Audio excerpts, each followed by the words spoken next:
Hello friends, आपका स्वागत है मेरे यूट्यूब चैनल पे। आज हम बात करेंगे भारत के सबसे शक्तिशाली और महान राजा अशोक के बारे में। तो चलिए स्टार्ट करते हैं। अशोक का जन्म 304 ईसा पूर्व में पाटलिपुत्र में हुआ था।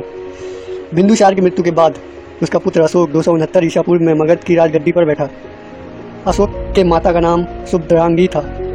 अशोक को पुराणों में अशोक वर्धन कहा गया है।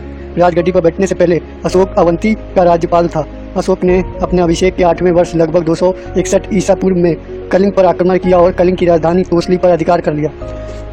कलिंग युद्ध के पश्चात अशोक ने युद्ध को सदा के लिए त्याग दिया और बौद्ध धर्म को अपना लिया। उपगुप्त नामक बौद्ध भिक्षु ने अशोक को बौद्ध धर्म की दीक्षा दी। अशोक ने बौद्ध धर्म के प्रचार के लिए अपने पुत्र महेंद्र एवं पुत्री संघमित्रा को श्रीलंका भेजा। भारत में शिलालेखों का प्रचलन सर्वप्रथम अशोक ने किया। अशोक के अभिलेखों को 3 भागों में बांटा गया है। फर्स्ट शिलालेख, सेकंड स्तंभलेख, थर्ड गुहालेख। अशोक के शिलालेख की खोज 1750 ईसा पूर्व में पाड्रेटी फेंटलर ने की थी। इनकी संख्या 14 है। अशोक के अभिलेख पढ़ने में सबसे पहली सफलता 1837 ईसा पूर्व ईस्वी में जेम्स प्रेसेप को हुई। कौसंबी अभिलेख को रानी का अभिलेख कहा जाता है। अशोक के समय मौर्य साम्राज्य में प्रांतों की संख्या 5 थी। प्रांतों को चक्र कहा जाता था। प्रांतों के प्रशासक कुमार या आर्यपुत्र राष्ट्रिक कहलाते थे। प्रांतों का विभाजन विषय में किया गया था, जो विषयपति के अधीन होते थे। प्रशासन की सबसे छोटी इकाई ग्राम थी, जिसका मुखिया ग्रामिक कहलाता था। प्रशासकों में सबसे छोटा गोप था, जो 10 ग्रामों का शासन संभालता था। मेगास्थनीज के अनुसार नगर का प्रशासन 30 सदस्यों का एक मंडल करता था, जो 6 समितियों में विभाजित था। प्रत्येक समिति में 5 सदस्य होते थे। जस्टिन के अनुसार चंद्रगुप्त मौर्य के सेना में लगभग 50,000 अश्वारोही सैनिक, 9,000 हाथी एवं 8,000 रथ थे। युद्ध क्षेत्र में सेना का नेतृत्व करने वाला अधिकारी नायक कहलाता था। सैन्य विभाग का सबसे बड़ा अधिकारी सेनापति होता था।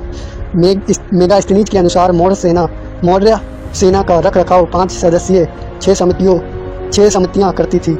मौर्य प्रशासन में गुप्तचर विभाग महामात्य सर्प नामक अमात्य के अधीन था।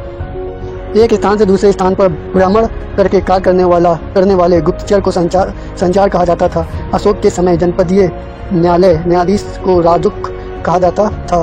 सरकारी भूमि को सीता भूमि कहा जाता था। बिना वर्षा के अच्छी खेती होने वाली भूमि को अदेवमात्रक कहा जाता था।